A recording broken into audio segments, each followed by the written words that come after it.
अमेरिकी चुनाव में डोनाल्ड ट्रंप की जीत के बाद प्रधानमंत्री नरेंद्र मोदी ने ट्रंप को फोन कर दी जीत की बधाई। दोनों नेताओं ने कहा मिलकर विश्व शांति के लिए करेंगे काम। ट्रंप बोले पूरी दुनिया पीएम मोदी से करती है प्यार।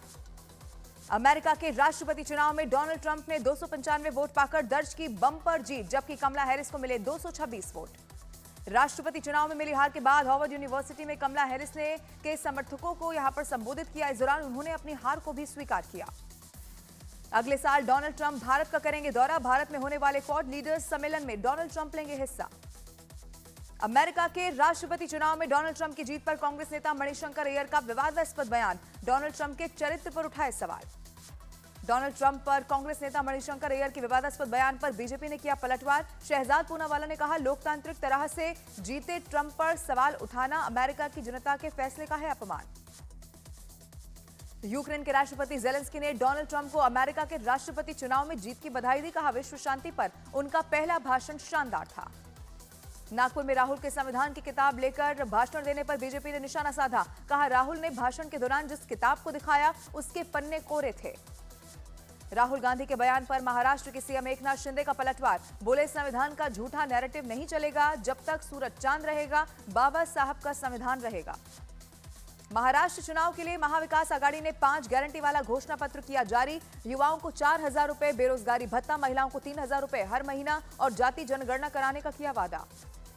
बीजेपी नेता सदाभाऊ खोत के बिगड़े बोल, शरद पवार के चेहरे को लेकर दिया विवादास्पद बयान।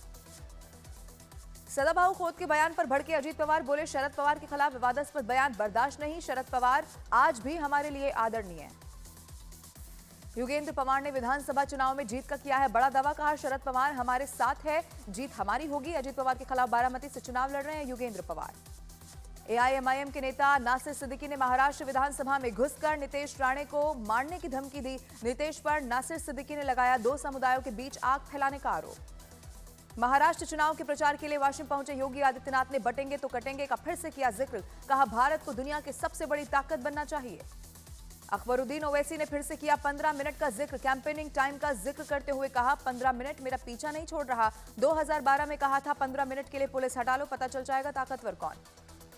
All India Muslim personal law board ने वक्फ संशोधन बिल को लेकर प्रधानमंत्री नरेंद्र मोदी को चिट्ठी लिखी। पीएम मोदी और गृह मंत्री अमित शाह से all India Muslim personal law board ने मिलने का मांगा है वक्त।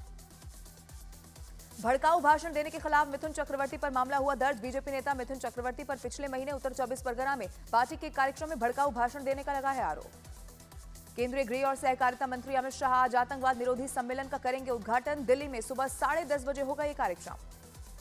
दिल्ली के आम आदमी पार्टी के विधायक अखिलेश पति त्रिपाठी की दबंगई का वीडियो आया सामने। मॉडल टाउन इलाके में एक शख्स को धक्का देते हुए दिखाई दिए आप विधायक। दिल्ली के शाहबाद एरिया इलाके में अवैध मीट की दुकान को लेकर एनसीडी टीम पर हमला। बवाना से आम आदमी पार्टी के विधायक जय भगवान उपकार पर मारपीट का है आरोप, केस दर्ज। दिल्ली में फिर से ताबड़तोड़ फायरिंग की घटना आई सामने। दिल्ली के पश्चिम विहार में एक दुकान पर हुई फायरिंग। शूटर्स ने दुकान पर 7 से 8 राउंड फायरिंग की। अवैध वसूली के लिए की गई है फायरिंग। दिल्ली के पश्चिम विहार इलाके में लॉरेंस बिश्नोई गैंग के सहयोगी गैंग पर फायरिंग का है आरोप। दुकान के मालिक से रकम की मांग की गई। दिल्ली के पश्चिम विहार के अलावा द्वारका में भी हुई गोलीबारी। 3 अज्ञात बदमाशों ने कार की एक वर्कशॉप पर फायरिंग की। और मनोज राय हत्याकांड में मुख्तार अंसारी के 2 साथियों पर आरोप तय। 2001 में हुई थी मनोज राय की हत्या।